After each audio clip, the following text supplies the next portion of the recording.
Hi, I'm Dr. Chris Bergwald, Director of Adult Discipleship and Evangelization with the Diocese of Sioux Falls. And in this series of videos, we're looking at Pope Francis's document, The Joy of the Gospel. This video, we're looking at Chapter 2.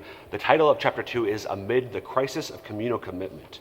And so here he's going to look at some of the challenges within the church among Christians that we face as we try to enter into this new chapter of the new evangelization. So again, as with previous videos, have the document at hand. I'll pause and give you time to read the particular articles that I want to focus on. So the first is Article 54. Go ahead, pause the video, find Article 54 and read it.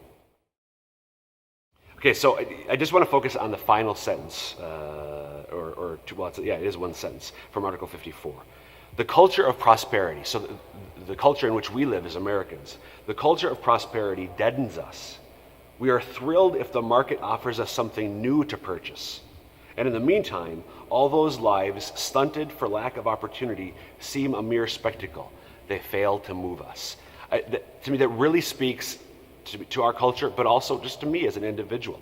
I love technology. I follow the technology news. I'm not one of those people, but we know there are people who line up outside the store for the newest phone, the newest iPhone, lining up weeks in advance, maybe to be the first to buy, or one of the first to buy the latest iPhone, and we're that with all sorts of things. New car models.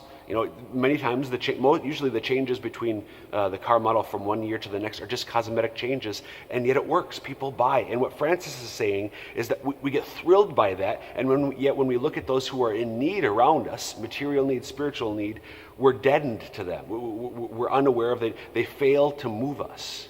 We're more interested in the newest technology, the newest car, the newest model year of a car, than we are about those who are in need around us. And that's Francis is saying, what I think we all know is true, that's a problem. Okay, so next I want to look at, jumping ahead a little bit to Article 60. Go ahead, pause the video, look at Article 60. Okay, so here Francis is continuing this line of thought that we've seen in 54, and he's discussed in the articles in between. Today's economic mechanisms, so the economic way of life that we have, particularly in the West, today's economic mechanisms promote inordinate consumption. So they thrive on us buying things. Buy. Our economy depends on us buying more and more stuff. Yet it is evident that unbridled consumerism, so just letting that desire to consume, to buy, to get the latest and the greatest, it is evident that unbridled consumerism, combined with inequality, proves doubly damaging to the social fabric. So where we have great inequality, and together with unbridled consumerism, this is tearing apart the social fabric of our culture, of our society, of our nation, and not just in the United States, but around the world as well, where this culture has been exported from the West, including the United States, to other countries, and it's having a damaging impact on the social fabric of nations around the world. Okay, next, again, we'll jump ahead now, Article 64. Pause the video, read Article 64. So here Francis says, the process of secularization tends to reduce the faith and the church to the sphere of the private and personal. So secularization has this impact of reducing my relationship with Jesus Christ to just my own private relationship. And it is a personal relationship, but it's not meant to be private. It's meant to be public. I'm meant to share it and live it with others, and we're meant as communities, parish communities, families, etc., to share it and live it out with others. But secularization is inhibiting that public living out of our faith. And he goes on the next section, the next sentence.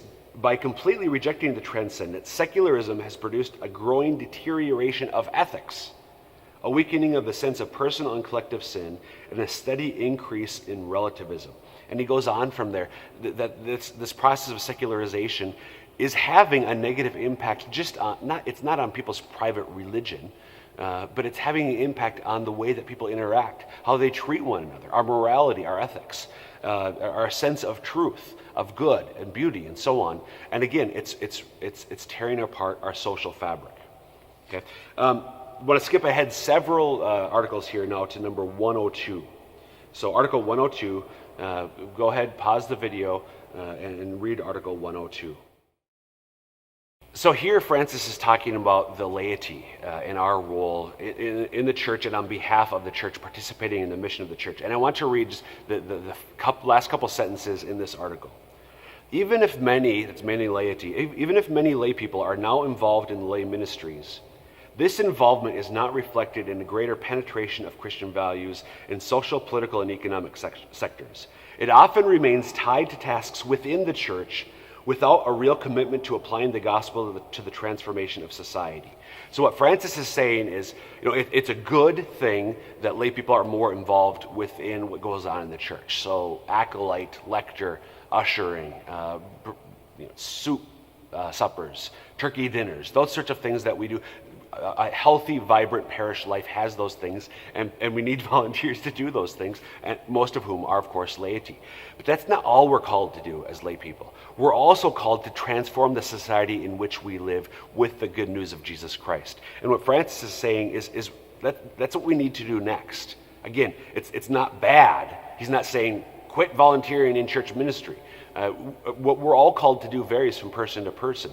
He's asking that we be more attentive to how the Lord might be calling us to go out, to bring the gospel to the places where we work, to places where we play, where we recreate, etc. All those places in which we live our lives as lay people bring the good news of Jesus Christ.